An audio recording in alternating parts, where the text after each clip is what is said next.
Assalamualaikum warahmatullahi wabarakatuh. 90.1 Fast FM Family Radio, warna baru untuk keluarga. Selamat pagi keluarga Fast. Alhamdulillah pagi hari ini kembali hadir untuk Anda Fast Family ya, untuk edisi 24 September 2021 bersama saya Reni Setia hingga pukul 10.30. Tapi di jam 9 sampai jam 10 ini kita akan ada dialog kesehatan bersama dengan Rumah Sakit Subhanul Waton Tegal Rejo Magelang. Di studio sudah hadir narasumber kami, ada Dr. Anindita Suputri, spesialis jantung. Dan tema kita pun hari ini adalah dalam rangka memperingati Hari Jantung Sedunia. Dan buat Anda keluarga FAS yang ingin bergabung, bertanya langsung dengan narasumber kami seputar penyakit jantung, Anda bisa memanfaatkan kebersamaan yang kita punya lewat 314330 ataupun via WhatsApp-nya di 081578709640. Kita sapa dulu narasumber kami. Selamat pagi, Assalamualaikum Dr. Anindita. Waalaikumsalam warahmatullahi wabarakatuh. Alhamdulillah kabar baik dokter. Kabar baik sekali Mbak Reni. Alhamdulillah. Saya panggilnya Dokter Nindita atau Anindita ini? Dita. Oh, boleh Dita. panggil Dita. Iya. Biar lebih akrab ya. Oke, dokter. Di awal ya, kenapa kita harus membahas tentang jantung atau penyakit jantung sih dok hari ini, selain kita memperingati Hari Jantung Sedunia pada tanggal 29 September mendatang? Monggo dokter. Oke. Kalau misalnya kita bicara jantung, tentunya secara awam kita tahu kalau jantung itu organ yang paling penting. Okay. Dia tugasnya sebagai pompa. Jadi kalau misalnya kita bayangkan dia itu ada di dada sebelah kiri, dia tuh tugasnya menampung, kemudian dia memompa ke seluruh tubuh. Dia menghantarkan makanan dari darah-darah itu. Jadi di darah itu ada kayak makanan, oksigen untuk sel-sel di dalam tubuh kita. Nah, kalau kita bilang seberapa banyak sih pasien-pasien yang ataupun resiko di dunia ini gitu yang banyak, ternyata dia tuh berkontribusi terhadap nomor 1 dari kematian di seluruh penyakit gitu. Kalau kita bilang pentingnya dia. Kemudian kalau misalnya yang kedua, belum tentu kita ada keluhan. Jangan nunggu keluhan. Justru kalau misalnya ada keluhan berarti kita udah jatuh di komplikasi. Nah, jantung itu seperti itu ya, kayak pompa. Nah, kalau misalnya ada masalah di luar jantung, misalnya kalau saya selalu nerangin ke pasien adalah anggap badan kita ini kayak motor. Jantung itu generatornya, pompanya. Sedangkan pembuluh darah itu kabel-kabel yang ada gitu.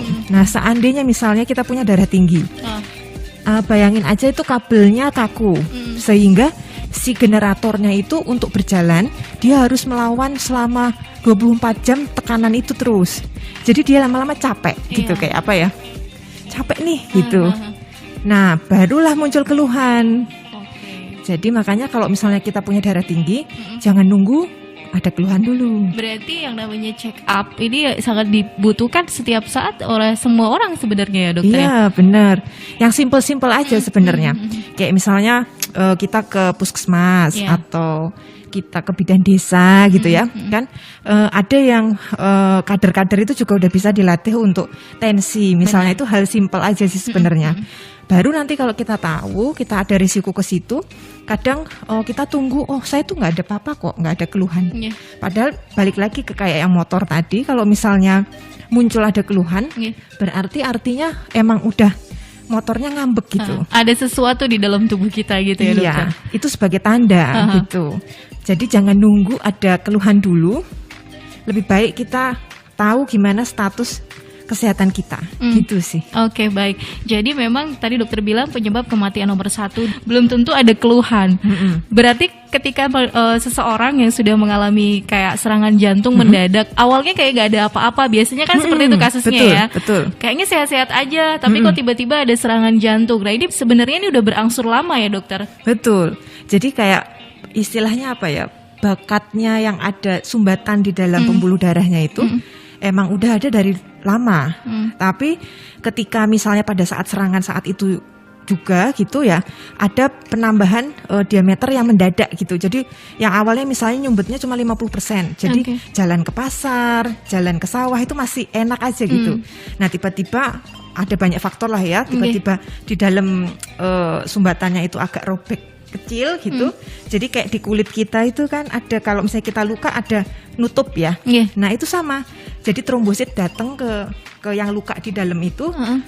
Dia maksudnya baik sebenarnya nutup lukanya. Tapi dia malah nutup semua pembuluh darahnya. Jadi makanya tahu-tahu mendadak. Jadi kayak terhambat gitu ya dokter ya. Jadi lebih baik kita tahu sebelumnya.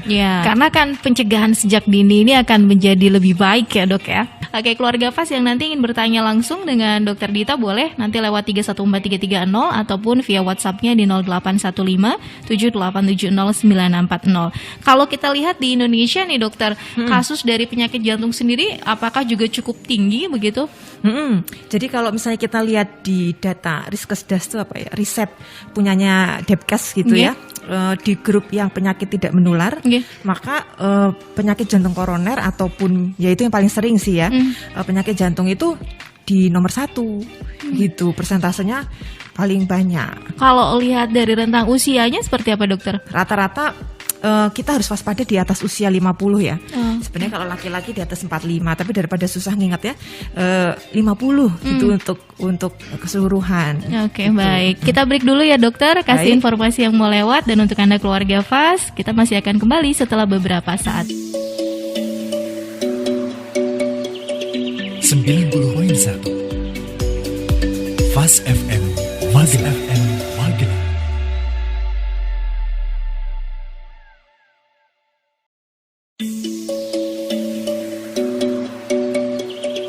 90.1 FAS FM Magelang.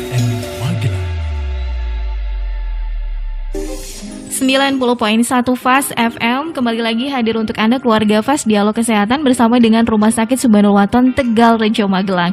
Kita masih bersama dengan Dr. Anindita Suputri, spesialis jantung dari Rumah Sakit Subhanul Waton Tegal Rejo Magelang. Kenapa kita ngomongin masalah jantung? Karena tadi juga Dr. Dita bilang ini penting banget sebagai penyebab kematian nomor 1 di dunia. Kita harus waspada. Nggak harus nunggu umur 50 tahun ya Dr. Dita? Iya, lebih baik lebih cepat. Deh. Baik. Dok, mungkin bisa dikasih tahu contoh-contoh dari penyakit yang disebabkan oleh ada sesuatu di dalam jantung kita yang sebenarnya nggak benar gitu loh, dokter.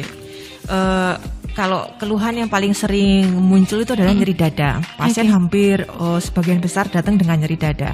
Keluhan yang kedua tersering itu adalah sesak nafas ya, terutama ketika aktivitas. Nah itu kalau udah ada 2 itu, kita harus waspada ke arah jantung. Nah yang paling sering nomor 1 itu kita bilang penyakit jantung koroner. Jadi bisa dibayangkan kalau misalnya jantung itu tugasnya memompa ke seluruh tubuh, dia sendiri juga butuh makan untuk memompanya ke otot-ototnya itu. Nah diameternya pembuluh darah yang koroner itu kayak rambut kecil-kecil gitu ya. Dia ngasih makan ke otot jantung yang terus berdetak setiap saat. Nah bisa dibayangkan ketika di situ ada sumbatan, ya maka otot yang harusnya bekerja itu jadi ada yang lemah, jadi ada yang nggak bergerak, sehingga di setiap detaknya dia harus berusaha keras. Nah untungnya ya Allah tuh maha adil ya, ketika misalnya ada bagian yang tidak bisa bergerak, maka tuh sebelahnya kiri kanannya dia akan bekerja dengan keras, lalu kayak atlet gitu, ototnya jadi tebel yang sekitarnya. Atau lama-lama kalau kita biarkan terus, lama-lama jadi tipis. Nah tipis sehingga ruang jantungnya jadi melebar. Ketika melebar, yang orang kadang bilang, oh dok ini bengkak jantung, ini saya udah bengkak jantung. Atau kalau kita bilang itu udah gagal jantung. Nah sedangkan kalau kita tahu misalnya sudah besar, itu nggak bisa kayak bengkak di tangan gitu ya, bengkak udah sembuh kempes lagi. Nah itu nggak kayak gitu. Jadi kalau udah sekali melar, maka nggak akan bisa kembali kecil lagi, karena memang prosesnya kan udah tahunan.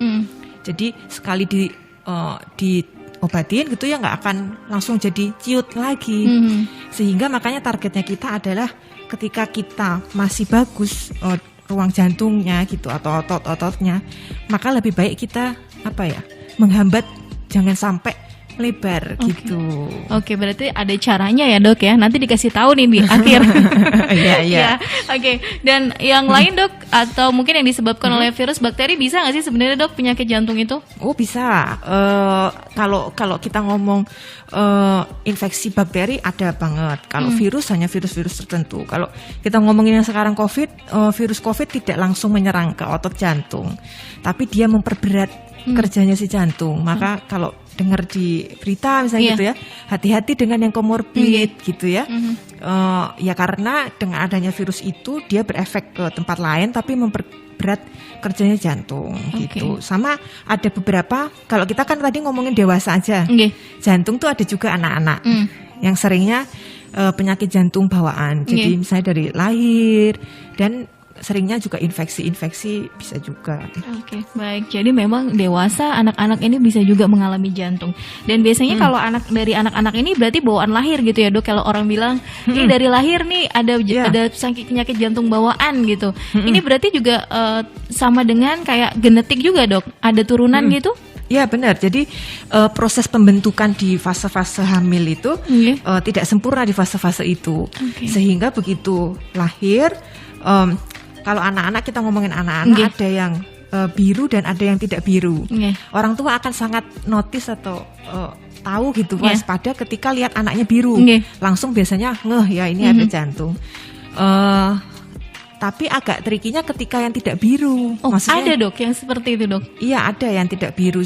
Dalam arti di dalam jantungnya tidak ada percampuran antara darah kotor dan darah bersih. Jadi tetap berjalan sendiri-sendiri, jadi nggak nyampur gitu, sehingga nggak biru. Nanti biasanya kadang-kadang ketahuannya ya pas SD, karena ngelihat kok anaknya makin sesek, biasanya lari-lari gitu ya. Terus atau kadang kita ngehnya juga berat badan nggak naik gitu.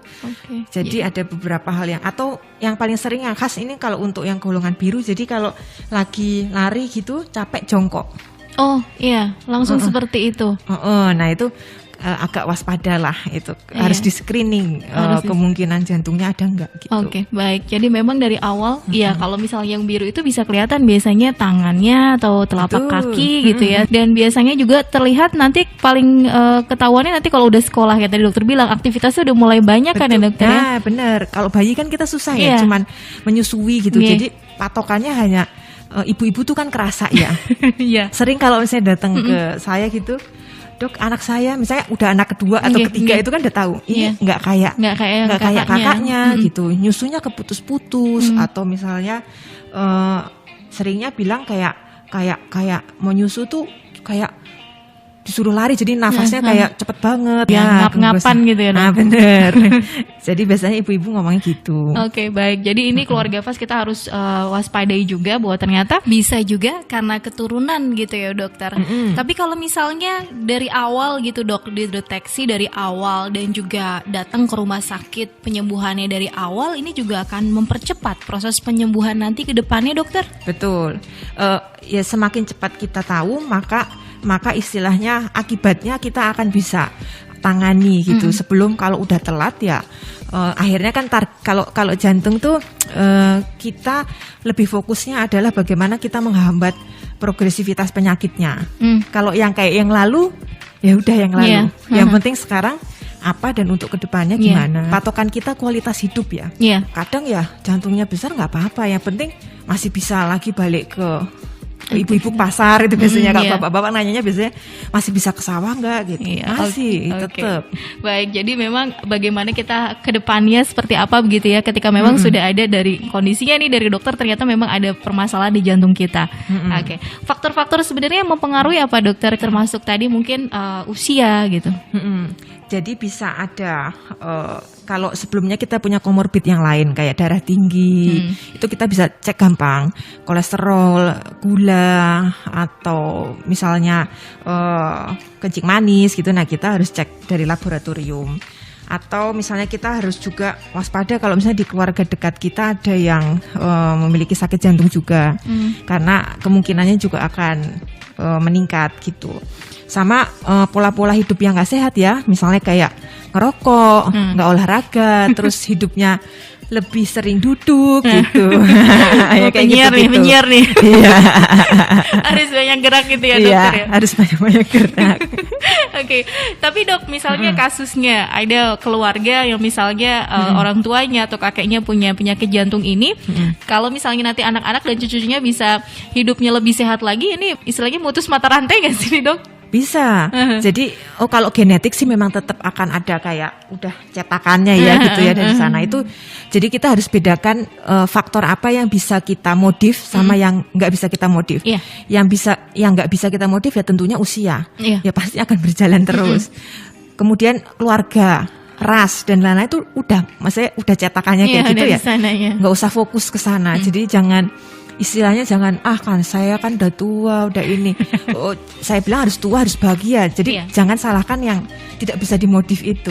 Maka kita fokusnya ke sesuatu yang bisa kita modifikasi. Nah yaitu kita harus tahu faktor yang penting, faktor-faktor komorbid yang penting gitu kan, itu bisa di screening. Oke, baik. Jadi memang kita sudah bisa memahami diri kita, jangan menyalahkan keadaan, ya kan? Gimana caranya kita untuk memanfaatkan hidup. Kalau misalnya nih dok, kita bisa mendeteksi penyakit jantung, tadi kan dokter bilang tidak semuanya ada keluhan gitu dok. Tapi ketika itu udah ada keluhan, berarti kan ada sesuatu yang memang sudah tidak beres dalam tubuh kita. Ini bagaimana dok, sebagai seseorang mungkin yang misalnya ada keluarga Fas yang merasakan keluhan nyeri di dada, intensitasnya apakah bisa dihitung kalau misalnya hanya sesekali atau ketika sedang capek atau sedang kurang tidur atau bagaimana dokter? Ketika udah muncul keluhan, yang tadi itu seperti saya ceritakan, keluhan yang pertama adalah nyeri dada. Yang keluhan yang kedua sesak nafas kalau misalnya aktivitas. Nah lagi-lagi kita jangan nunggu adanya keluhan itu, apalagi kalau misalnya kita udah ketemu ya dari bukti pemeriksaan. Karena kita harus kita nggak bisa hanya mengira-ngira, karena di dada ini banyak organnya dari luar, otot, kulit, otot, tulang, terus paru-paru, kemudian jantung tuh baru di dalam. Dari semuanya kan memang yang paling gawat yang jantung. Sehingga kalau misalnya ada nyeri dada di situ, ya memang kita lebih baik menyingkirkan. Jadi usaha kalau saya loh ya, lebih baik saya tahu saya statusnya bagaimana. Jadi mendingan saya kalau misalnya memang iya, ya udah gitu. Kalau misalnya enggak, ya alhamdulillah gitu. Sehingga kalau misalnya ada nyeri dada, kalau misalnya kita bilang enggak ada nyeri dada, berarti kan tenang. Habis itu tinggal kita explore kemungkinan yang lain. Kenapa kok nyeri dada? Sesak pun juga hampir sama persis kayak gitu. Jadi apapun yang kita rasakan memang harus konsultasi ke dokter ya. Apalagi ini udah mengganggu keseharian ya dokter. Kayak misalnya keseharian jadi sulit untuk beraktivitas gitu. Kalau terlalu banyak mengkonsumsi obat-obatan, ini juga apa mempengaruhi kerja jantung dokter? Mungkin misalnya ada komorbid yang lain dok? Ini yang sering ditanyain sama pasien ini. Jadi obat jantung itu kan kita memang harus minum obat seterusnya. Kenapa? Karena konsepnya yang kayak tadi itu, badan kita memang kayak motor. Jantung itu pompanya, pembuluh darah kabel-kabelnya. Nah, ketika memang istilahnya pompanya sama kabelnya emang udah turun fungsinya. Kalau motor kan tinggal kita ganti ya, bawa ke bengkel kita ganti. Tapi kalau isi badan kita kan nggak bisa kita minta ganti. Sehingga istilahnya ikhtiar yang bisa dilakukan ya, kita kalau motor kita kasih oli di motornya. Nah, biar lancar lagi geraknya. Obat itu analoginya kayak oli itu. Jadi obat di jantung, darah tinggi, kencing manis, kolesterol itu hanya sebagai olinya. Bukan obat yang mengobati kayak kalau misalnya kita batuk pilek ya, ada bakteri masuk, antibiotik sembuh kan, habis itu balik lagi badan kita. Nah, konsep obat yang untuk penyakit kronis seperti yang tadi saya bilang itu, ikhtiar kita adalah untuk oli di badan kita agar dia bekerja terus dengan lancar gitu ya, tanpa beban gitu. Jadi kita bantu dengan obat-obatan, makanya harus minum terus teratur gitu ya dokter ya. Berarti ini jangka panjang nggak bermasalah dok? Tentu udah ada penelitian sebelumnya kan ya dok? Ya tentunya obat ini pasti diteliti udah puluhan tahun, sehingga ketika orang paling takut tuh ginjal ya. Kalau Iya, saya minum obat banyak, saya ginjal saya ginjalnya gimana gitu. kan. Nah, obat-obat ini pertama untuk jangka panjang. Yang kedua, jantung dan ginjal berteman dekat sehingga jantungnya itu berat kerjanya, maka otomatis ginjal juga akan berat, sehingga dengan kita menolong jantung juga, kita juga akan menolong si ginjal juga kerjanya. Dan itu tenang saja bahwa itu memang untuk jangka panjang. Beda loh ya kalau anti nyeri, antibiotik, terus apalagi ya lambung-lambung misalnya kan gitu, itu nggak dalam jangka panjang gitu. Itu akan mempengaruhi kalau diminum atau dikonsumsi terus-menerus gitu ya, Dok, betul, ya. terutama anti nyeri gitu-gitu ya. Oke, baik. Jadi untuk Anda keluarga FAS yang mungkin saat ini sedang dalam pengobatan jantung ya, boleh bertanya langsung nanti bareng sama Dokter Dita apa yang dirasakan, sharing gitu ya, Dok ya. Ya, boleh. Ya, lewat 314330 ataupun WhatsApp-nya di 0815 78709640. Kita break dulu sebentar, Dokter Dita kasih informasi yang mau lewat buat Anda. Keep stay tune right here. 90.1 Fast FM Magelang. Magelang.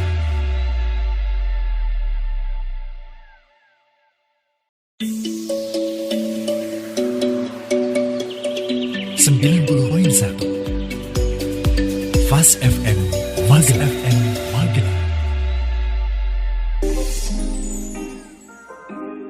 Terima kasih untuk Anda keluarga FAS yang masih selalu setia di 90.1 FAS FM. Kita kembali dalam dialog kesehatan bersama dengan Dr. Anindita Suputri, spesialis jantung dari Rumah Sakit Subhanul-Waton Tegalrejo Magelang. Keluarga FAS yang mau bergabung, bertanya langsung dengan narasumber kami, silakan langsung bisa memanfaatkan kebersamaan yang kita punya lewat 314330 ataupun via WhatsApp-nya di 0815 78709640. Dokter, kalau kita membahas penyakit jantung lagi nih, Dok, tidak selalu disertai dengan keluhan. Kalau udah ada keluhan berarti udah harus benar-benar gimana caranya gitu ya, Dok, bisa meningkatkan kualitas hidup kita. Nah, sebenarnya cara mendeteksi dini seperti apa sih, Dok? Sebenarnya kalau hal yang mudah itu kita rekam jantung ya, atau kita bilangnya EKG, elektrokardiografi. Jadi kalau itu misalnya Bapak Ibu sering pesan itu keluarga FAS pas ke rumah sakit atau ngelihat saudaranya gitu yang dipasang di dada sama di tangan itu. Terus kemudian habis itu keluar rekam jantung. Nah, itu hal yang paling simple, nggak sakit. Kemudian paling mudah lah, cepat. Terus ya, kemudian yang kedua tentunya kita cek darah ya. Maksudnya cek darah tuh ya tekanan darah gitu, nadinya kita berapa dan lain-lain. Nah, kalau udah tahu itu tinggi atau enggak di luar dari normal, harus aware. Atau ada satu lagi latihan ada di YouTube tuh banyak. Sadari, jadi periksa nadi sendiri, saya lupa singkatannya apa, periksa nadi sendiri. Jadi ada kayak caranya gitu di YouTube, periksa nadi gimana. Nah, itu kita bisa lihat itu teratur apa enggak nadinya. Terus yang kedua, kemudian kita bisa cek darah juga ya. Cek darah itu dalam arti ngelihat faktor-faktor komorbid yang lain, gula, kolesterol dan lain-lain. Nah, terus ada juga treadmill stress test. Jadi itu sama prinsipnya, sama kayak rekam jantung. Cuman kalau rekam jantung kan kita tiduran dan satu print itu hanya sekitar 2-3 detik aja. Hanya memperlihatkan sekian detik. Nah, sedangkan kalau misalnya kita treadmill, kita jalan cepat sama kita agak lari dikit itu, sehingga memberikan beban ke jantung. Sehingga kita bisa dapat gambaran rekam jantungnya pada saat lagi aktivitas, itu kayak apa sih? Nah, itu namanya treadmill. Oh, berarti benar kayak kita treadmill olahraga gitu, Dok? Iya, bener, kita kayak treadmill sampai ntar pasiennya angkat tangan udah gak kuat gitu. Atau ya kita lihat ada tanda-tanda kegawatan di monitor gitu. Bener-bener kayak itu. Selain untuk deteksi jantung, terutama yang koroner ya, itu bisa juga untuk mengukur kapasitas fisik kita. Sehingga nanti saya bisa ngitungin resep untuk menjaga kesehatan. Misalnya kayak sepedanya berapa kilo, larinya berapa kilo, jadi harus sekian untuk kecepatannya, sekian untuk menjaga kesehatan jantung, itu bisa dihitung pakai alat itu. Terus sama USG jantung, ekokardiografi kita sering bilangnya, ya tentunya kayak USG. Jadi kita bisa, ini alatnya khusus kayak karena kan jantung bergerak darahnya, sehingga kalau misalnya harus ada alat USG khusus yang bisa menilai darah mengalir itu, dan jantungnya berdetak terus, dia nggak steady gitu. Jadi dia harus ada alat khusus. Nah, itu namanya USG jantung. Kita bisa lihat katup, hitung pompanya, macam-macam lah kita bisa lihat dari USG jantung. Oke, baik. Kalau kita ingat emang kalau jantung harus berdetak setiap hari, setiap detik. Betul. Tiba-tiba itu berhenti. Oh ya Allah, mikirnya langsung gimana-gimana Dokter Dita. Iya benar. Ya, oke deh. Jadi dokternya juga harus tenang ya ketika ada pasien yang lagi konsultasi ya, Dok. Iya benar lah. Juga menjaga jantung sendiri. Iya benar. Oke deh. Baik. Nah dokter, kalau misalnya tadi kan itu yang bisa kita lakukan ketika kita datang ke rumah sakit di RSUD Subhanul Waton, pastinya sudah lengkap dong alat-alatnya untuk check up. Iya, alhamdulillah sudah ada di semua, sekarang udah terfasilitasi di Rumah Sakit Subhanul Waton. Oke, baik. Jadi keluarga FAS nggak perlu jauh-jauh lagi ketika memang ada general check up untuk mungkin fokus ke jantung ini ya dokter ya. Ya betul. Bisa langsung datang ke Rumah Sakit Subhanul Waton, Tegarajo Magelang. Nah, dokter, ada pertanyaan yang masuk di 081578709640. Selamat pagi, assalamualaikum dokter. Waalaikumsalam. Mau tanya, dok, saya pernah dengar orang yang sudah punya penyakit jantung, terus harus pasang cincin. Nah, ini seperti apa dokter? Fungsinya seperti apa? Dan apakah ada pantangan bagi seseorang yang sudah dipasang cincin pada jantungnya? Terima kasih. Monggo dokter Dita. Jadi kalau kita ngomongin Magelang, kita belum ada fasilitas ring di Magelang. Jadi kita pasien pasti kita kirim ke Jogja atau ke Semarang. Nah, kalau cincin itu kita anggapnya itu bentuknya bukan kayak cincin di jari ya. Bayanginnya kayak per di pulpen itu. Pulpen yang cetik-cetik itu, apa sih pulpen yang itu kan di bawahnya kan kayak ada per yang berulir itu. Nah itu semacam itu. Nah itu fungsinya ketika bayangkan kayak kita ada kabel gitu ya, pipa. Nah di dalamnya itu kan ada sumbatan. Sumbatan itu bukan cuman kayak bulat nyumbet ya, itu menyatu dengan dinding, jadi kayak bisul lah gitu, menyatu dengan dinding. Nah itu nanti akan kelihatan ketika kita lakukan kateterisasi. Di apa namanya dikasih kontras, nah itu nanti kelihatan dekok gitu. Oh berarti ini ada sumbatan di situ. Nah disitulah tempat dimana dipasang ring atau orang bilang ring, stand, cincin di situ. Jadi kayak balon gitu. Di situ di balon terus dibuka-buka sehingga membuka si bisulnya itu ya. Apa pasien kadang-kadang bilangnya oh kayak bisul gitu ya. Bisulnya itu kebuka gitu sehingga aliran darah lancar, nggak akan ada istilahnya sumbatan lagi di tempat situ. Terus tapi belum tentu loh ya di tempat lain nggak akan ada apa-apa. Jadi tetap kuncinya itu pencegahan. Rohnya pasien jantung itu sebenarnya apapun selama saya bisa cegah, maka cegahlah gitu. Jangan sampai nunggu itu. Nah terus kemudian ya memang kalau pasang ring harus minum pengencer darah ya. Ya hampir semua pasien jantung memang harus minum pengencer darah karena kita harus menjaga kayak aliran darah juga lancar, nggak ada gumpal-gumpal apa gitu. Iya, ibarat paralon tuh harus benar-benar bersih mulus gitu. Jadi kalau kesumbat ya susah mau jalan gimana gitu ya dokter ya. Oke baik. Ya mungkin ini bisa dimengerti oleh masyarakat awam, biasanya kan masang ring gitu kan, apa gitu ya. Ternyata itu adalah membantu si jantung sendiri untuk pembuluh darahnya lancar begitu ya dokter. Biar dia ototnya yang berdetak setiap saat itu ya aliran suplai makanan dan oksigennya lancar buat ke ototnya yang bagian diperdarahi situ, diperdarahi si peralon itu. Oke, baik. Nah, ada pantangannya nggak sih dok ketika pasien sudah pasang ring ini? Kalau pantangan, maksudnya kalau aktivitasnya atau mungkin makanannya? Banyak sebenarnya pasien ketika sakit gitu ya, saya harus memantang makan apa gitu. Ya saya sih sebenarnya seneng ya dengarnya. Berarti ada usaha untuk menjaga kendali diri gitu ya. Jadi sebenarnya prinsipnya sih pola makan sehat ya. Maksudnya jeroan, lemak dan lain-lain udah kurangin. Tapi kalau sesekali makan gorengan ya masih nggak apa-apa. Tapi jangan terlalu ngegas kayak zaman dulu gitu. Udah cukup lah gorengan di masa lalu gitu ya. Sekarang ya cukup nggak apa-apa. Maksudnya tidak ada pasti harus tidak boleh makan apa karena stresor itu juga memicu loh. Jadi apa ya? Ketika ada misalnya nih kayak kemarin nih ya, misalnya orang tua kena gitu ya. Pasti anaknya tuh kan, bapak jangan makan ini, ibu jangan makan ini gitu. Nah kasihan bapak ibunya nggak bisa makan apa-apa. Sebenarnya kalau dari saya sih agak santai ya, maksudnya tetap diatur. Kuncinya tuh bukan dibatasi tapi diatur. Nah kalau untuk aktivitas malah justru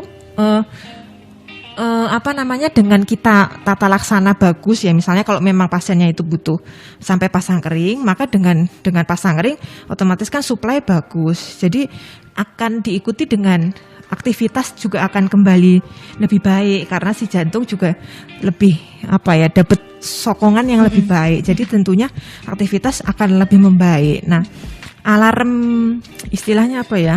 Pasien kan sering bertanya, apa sih yang nggak saya bolehkan? Habis pasang ring ini saya nggak boleh ngapain nih dok? Iya. Kalau untuk 1-2 bulan pertama memang agak restriksi dulu ya. Tapi habis itu kan sebenarnya udah bebas, alarmnya tuh badan kita sendiri. Kalau misalnya kita ngangkat atau misalnya lagi angkut-angkut nggak enak, ya stop. Tapi bukan berarti selama-lamanya ngangkat itu nggak akan bisa. Kayak kita olahraga lah. Awal-awal kan kita nggak pernah olahraga, nggak bisa apa-apa ya. Lama-lama kalau kita latihan kan lama-lama bisa. Sama karena otot kan juga otot jantung. Jadi dia ada belajarnya gitu dia. Ada belajarnya. Oke, berarti tidak menutup kemungkinan bagi pasien yang sudah pasang ring boleh olahraga juga ya dok? Boleh malah kita sarankan karena penelitian itu malah justru hasilnya jauh lebih baik kalau orangnya aktif, aktifnya terukur ya. Iya, gitu. terukur. Aktif terus olahraga gitu enggak. Sebenarnya tidak ada batasan aktivitas ya. Bahkan kalau di luar sana ya, habis pasang ring naik gunung dan lain-lain. Selama badannya nggak kasih alarm, oke aja nggak apa-apa. Oke, berarti malah memang sebenarnya lebih membantu kualitas hidupnya ya dokter. Betul. Ketika pasang ring ini bisa lebih aktif beraktivitas ketimbang sebelumnya. Ketika memang kondisi penyakitnya butuh sampai ke situ ya. Iya. Kalau misalnya nggak butuh sampai ke situ ya masih nggak bisa usah. diatasi yang lain gitu ya dokter. Ya, dengan Oke. obat gitu. Oke, baik, terima kasih untuk pertanyaannya. Semoga ini bisa membantu keluarga FAS yang lain juga. Ini ada pertanyaan lagi dokter. Kalau untuk bayi, untuk anak-anak yang jantungnya bawaan dari lahir, apa yang harus dilakukan orang tua ketika memang ada anak yang seperti itu atau sudah divonis dokter? Kalau misalnya lihat tanda-tanda, ibu-ibu harus ngeh ya, terutama biru ya, biru dari yang tipis-tipis, bibir gitu, terus dalam mulut, mukosa mulut gitu, kuku, kemudian ya seringnya ya telapak tangan yang tipis-tipis kulit itu. Kalau udah itu kita harus waspada. Istilahnya seenggaknya kan ada dua, kalau nggak jantung paru ya. Tapi kita kan harus tetap nomor 1 karena yang paling gawat dulu gitu ya. Jadi screening jantung. Terus yang kedua, kalau bayi netek ya, neteknya kayak cepet capek, kelihatan cepet capek, putus-putus gitu, baru sekian detik kok udah nggak mau, terus dia nyari lagi. Nah itu harus waspada juga kemungkinan itu. Nah kemudian ya tentunya dibawa ke dokter jantung. Nanti biasanya saya USG untuk screening. Nah kalau anak-anak jelas masalah ini ya, bentuk istilahnya sekatnya nggak ada, atau katupnya bermasalah, atau kadang ada sampai pembuluh darahnya ketuker gitu. Itu memang satu-satunya bisa kita lihat pakai USG jantung. Nah di Subhanal Waton udah ada nih sekarang USG jantung. Terus kalau misalnya memang udah pernah divonis ada gangguan jantung, memang kalau kita ngomongin anak-anak itu kan ada dua ya, karena dia masih bertumbuh. Ketika ada beberapa kelainan yang kita masih bisa tunggu sampai usia tumbuh gitu.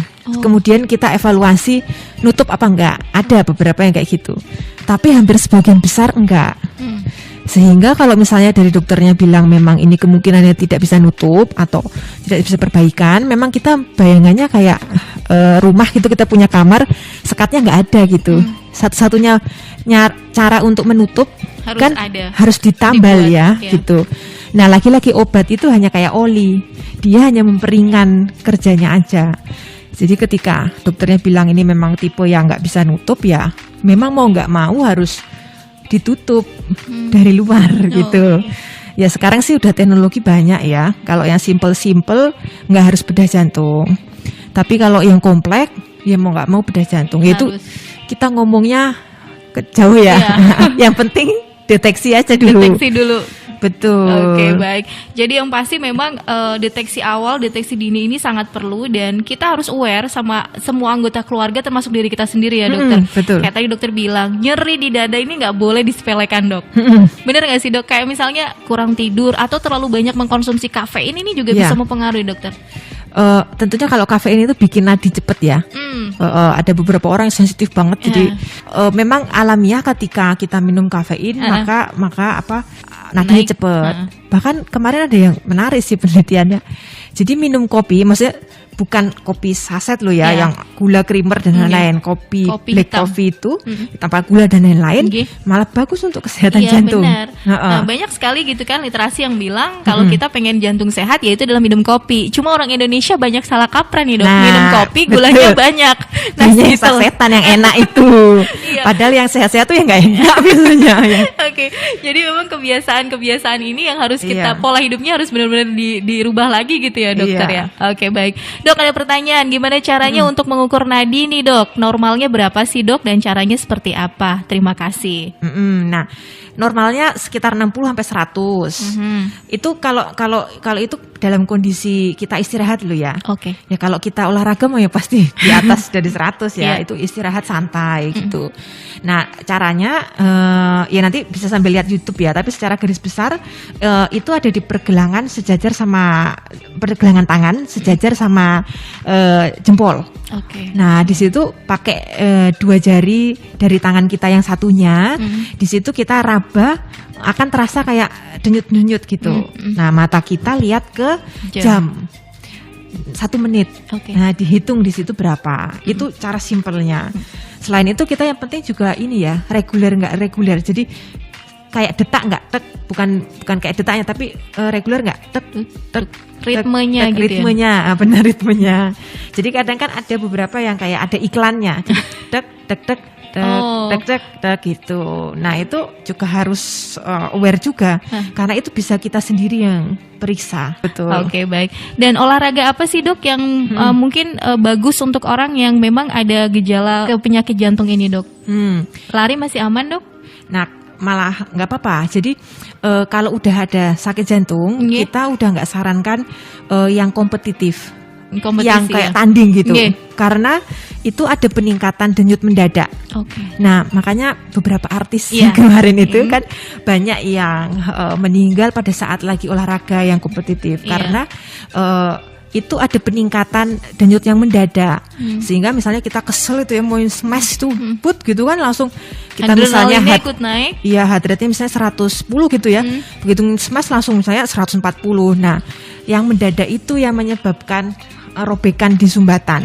Ya salah satunya loh ya. Dari sekian banyak faktor salah satunya itu. Nah, makanya kita lebih sarankan olahraga yang terukur. Lari misalnya kan gitu, karena ada pemanasan, kita sambil lihat nadinya. Kemudian sepeda yang sekarang lagi marak itu, nah itu nggak apa-apa karena kan kita ada, kecuali jangan sepeda yang itu loh ya, sepeda gunung yang, nah itu deg-degan juga. Jadi sepeda yang terukur, kemudian renang, yang jadi intinya ada pemanasan, ada olahraganya dan ada pendinginan. Disarankan sih 150 menit per minggu. Ya 5 kali dibagi gitu bisa, tapi jumlahnya 150 menit. Seminggu 3 kali. Yang penting gerak ya dok. Oke deh, baik. Dokter, kalau misalnya ini kaitannya dengan kita menjaga kesehatan jantung, berarti kan pola hidup olahraga harus teratur, dokter bilang tadi. Terus juga makanannya nggak boleh yang tinggi lemak, iya kan? Anak zaman sekarang ini kan kayaknya minuman itu yang lagi hits itu ya, yang kayak gitu-gitu. Itu apakah juga nantinya akan mempengaruhi kinerja jantung setelahnya, dokter? Hati-hati kalau kita ngomongin minuman ya, itu kadar gula tinggi banget, apalagi gulanya yang ya istilahnya yang simple gitu ya, gula yang simple yang kalau misalnya diolah sama badan kita udah langsung jadi timbunan lemak dan lain-lain. Nah, otomatis resiko diabetes akan meningkat. Resiko diabetes meningkat, resiko komplikasi ke jantung akan meningkat. Sebenarnya rangkaiannya ke situ ya. Jadi jadi jantung itu salah satu komplikasi dari kencing manis. Jadi kita juga harus aware karena kencing manis itu kan mengganggu pembuluh darah. Salah satu pembuluh darah yang cukup kecil ya di jantung, lain-lain ya ke atas yang besar stroke, mata kecil gitu, ke ginjal pembuluh darahnya kecil, jadi harus aware ke situ. Jadi rasanya enak kan, emang nggak tahu-tahu nimbun dari muda gitu ya, baru nanti kerasanya ya pas nanti gitu. Jadi kita berhutangnya sama diri kita nanti yang Nah, usia 50 40-an tadi. itu. Makanya dokter tadi bilang kebanyakan rentan usia 45 sampai dengan 50 tahun begitu ya. Itu karena hasil dari waktu umur muda ya, dokter. Iya, bener. Oke, dokter. Berarti memang beda cerita ya, Dok, ketika memang ada remaja mungkin atau yang belum sampai usia 50 tahun itu sudah ada komorbid seperti diabetes gitu, dokter. Jadi kalau udah sampai ke situ gara-gara penyakit yang lain ya kita udah di dalam bukan pencegahan penyakit primernya ya, udah pencegahan penyakit sekunder untuk tidak menjadi lebih berat lagi. Jadi jangan sampai ke arah situ. Jadi kalau anak muda ya memang lebih mudah kan hati-hati sama gula sama darah tinggi ya, karena sekarang juga makin bergeser. Dan tentunya Usianya. penyakit jantung juga kalau zaman dulu mungkin kita ketemunya yang tua-tua loh ya. Sekarang bergeser loh. 40-an itu udah ada gitu kadang-kadang itu. Iya, baik. Dokter, ini karena waktunya juga sudah hampir di penghujung, bisa diberikan informasi kepada kita nih, Dok, dalam rangka memperingati Hari Jantung Sedunia yang jatuh pada tanggal 29 September besok, untuk para pasien saat ini yang sedang menjalani pengobatan apalagi di tengah pandemi COVID-19 ini, Dok. Iya. Si Hari Jantung Sedunia tahun ini tuh agak menarik temanya, kayak agak lain gitu dari yang lain-lain itu. Jadi dia use heart to connect. Istilahnya karena kita tuh pandemi COVID ini tantangannya dua ya. Satu karena COVID-nya itu sendiri untuk pasien jantungnya, komorbid dan lain-lain itu. Yang kedua yang memang signifikan tapi nggak ada datanya adalah pasien-pasien takut ke rumah sakit. Iya. Sehingga banyak nggak terkontrol, nggak banyak yang menyepelekan gitu ya, sehingga banyak yang datang sudah posisi berat gitu. Nah, ada beberapa kemarin bahasan bahwa nanti kedepannya tantangan dari COVID kita yang sekarang itu kita akan hadapi nanti ke depan-depannya, karena banyak hal-hal yang kita tunda kan di masa-masa pandemi ini. Nah, jadi akhirnya temanya gitu ya, memang digital kita telekomunikasi ya kayak radio gini, TV, media sosial dan lain-lain itu memang sangat membantu pasien-pasien untuk berkoneksi dengan tenaga kesehatan ya. Misalnya sekarang telekonsultasi dan lain-lain, obat diantar ke rumah dan lain-lain gitu. Ya Subhanallah Watan sih sekarang udah ada fasilitas itu yang kalau nggak usah ini bisa datang diantar dan lain-lain. Nah, memang itu istilahnya salah satu inovasi yang akhirnya kita manusia bikin ya, bahwa memang kita jangan kalah karena pandemi COVID kemarin. Nah, dan digitalisasi itulah yang lagi dimanfaatkan untuk pertama untuk meningkatkan kepedulian ya tentunya melalui edukasi. Terus habis itu pencegahan. Jadi orang lebih tahu, oh kalau saya begini saya harus kayak gini segera. Kemudian sama tentunya tata laksana yang memang sudah sakit, biar nggak ignore atau tersingkirkan, terabaikan. Nah, padahal seperti tadi yang saya jelaskan, pasien kan harus minum obat terus. Padahal ada banyak opsi sebenarnya, mau periksa di mana aja, yang penting kan obat tetap harus ada. Nah, itu sebenarnya bisa diatasi gitu ya, yang kemarin-kemarin ya tentunya dengan telekomunikasi gitu. Baik, jadi memang pandemi tidak membuat alasan untuk tidak kontrol ya, dokter, karena kan masyarakat lebih takut sama rumah sakit sekarang, Dok. Baru mau masuk udah panik, udah parno duluan kan mikirnya. Padahal kan untuk pasien COVID-19 kan udah disendiriin ya, Dok ya? Iya, udah itu alur ada masuknya. juga. Iya, alur masuknya udah beda. Yang kayaknya udah curiga udah dibedain gitu. Yang kita pun kan juga menjaga diri, masalahnya nakes kita juga menjaga diri. Jadi pasti rumah sakit tuh semua rumah sakit sih pasti akan sudah membuat alur di mana si nakes pun masuk juga dengan bersih gitu.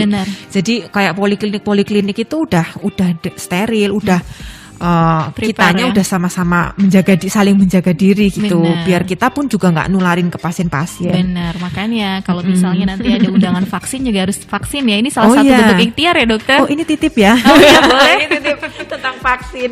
Jadi banyak memang pada saat pertanyaan vaksin itu kan ditanya ada riwayat jantung apa enggak gitu kan. Sehingga hampir mayoritas pasien saya bilang gini, Dok, saya kan ada sakit jantung, saya nggak usah divaksin lah ya, gitu. Justru kebalik loh. dulu SW pernah bikin ilustrasi. Nggih. Vaksin itu kayak kayak helm kita naik motor. Nggih. Dia vaksin itu tidak melindungi kita dari tabrakan, Iya. tapi dia melindungi kita ketika kita jatuh. Nah, sedangkan ketika pasien jantung itu masuk ke rumah sakit karena COVID, itu saya juga pusing karena ada obat-obatan yang nggak bisa masuk nih, Iya. gitu. Nah, saya berharapnya ketika misalnya automindalik loh ya, pasien saya misalnya kena COVID, saya bayangannya udah di rumah aja, jadi kayak flu.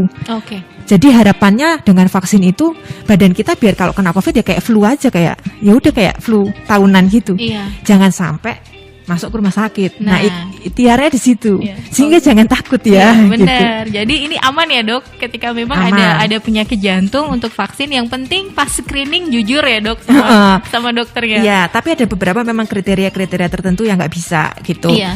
Terutama misalnya habis rawat, terutama yang itu. Nah, itu biasanya kalau ragu mendingan minta ke dokter jantungnya rekomendasi Rekomendasinya. layakan vaksin. Tapi jangan ragu untuk menerima vaksinnya karena perhimpunan semua bilang nggak ada kontraindikasi sama sekali. Ya, ini itu kontraindikasinya tidak ada. Jadi keluarga FAS tadi kalau ragu mending minta rekomendasi dari dokter jantung dan kejujuran ketika Anda di screening oleh dokter ini menjadi untuk bisa memastikan pasien ini boleh vaksin atau enggak gitu ya, Dok ya. Betul. Tensi kadang kan lagi takut jadi tensinya naik, Dok. Bener. Ya itu emang nggak bisa kalau tensinya udah tinggi. Kadang memang banyak loh yang Iya, ketahuan. beberapa kasus seperti itu, Dok. Gagal untuk vaksin karena tensinya tinggi nih, Dok. Betul, banyak banget itu kayak gitu. Ya akhirnya kita mau nggak mau ini ya kalau ada beberapa istirahat dulu karena memang kalau kita panik itu naluriah lo ya. Iya, Semua orang benar. di dunia ini kalau panik itu pasti tensi akan naik, nadi juga akan naik. Tapi bukan berarti belum tentu darah tinggi. Nah makanya kita diagnosa darah tinggi itu juga hati-hati, harus santai, Iya. ininya beberapa kali gitu. Baik, terima kasih dokter atas waktu Ya. dan juga kebersamaan ilmunya. Semoga kita bisa aplikasikan dan Hari Jantung Sedunia ini bisa jadi momentum buat kita untuk lebih sadar ya, Dok, akan kesehatan jantung kita ya, Dok ya. Betul. Oke, mungkin satu tips dokter, gimana biar jantung kita sehat selain olahraga, Dok? Kenapa pertanyaan selain olahraga? Karena olahraga harus dilakukan tadi dokter bilang Iya. 150 menit. Tentunya nomor satu ya, kita Ya. harus bahagia. Yes. Nggak Bener. stres terhadap kondisi apapun, mau sakit nggak sakit, pokoknya pertama nomor satu harus bahagia karena ada hormon-hormon lah itu yang Iya. berperan penting. Yang kedua ya kita kendalikan mulut, terutama makan, terus ya kendalikan diri dengan pilihan-pilihan yang kita makan, kita masukkan ke badan terutama Iya. ya. Terus ya yang ketiga ya aktif, nggak mesti olahraga loh ya, Iya, aktif, bergerak. maksudnya bergerak karena anak milenial zaman sekarang ini main game tuh. Nah itu udah ada banyak penelitiannya tuh. Jadi sedentary lifestyle itu pola hidup duduk-duduk itu Iya. ya. Nah itu udah ada prediksi untuk jangka panjangnya. Makanya jangan kita kalau ada pilihan untuk tidak itu, Iya. mendingan jangan. Ya, magernya jauh-jauh lah ya.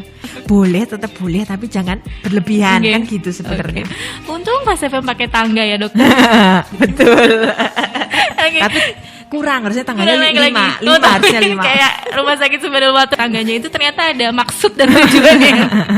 Oke, Iya. terima kasih Dokter Dita atas waktunya. Iya, Selamat kembali bertugas. sama-sama. Salam juga untuk rekan-rekan, tetap sehat dan semangat ya, Dokter. Assalamualaikum. Waalaikumsalam. Baik, demikian tadi keluarga FAS dialog kesehatan kita bersama dengan Dr. Anindya Suputri, spesialis jantung dari Rumah Sakit Sumenulwaton Tegarejo Magelang. Setelah ini Reni akan kembali dalam FAS Familia untuk Anda. 90.1 Fast FM Magelang FM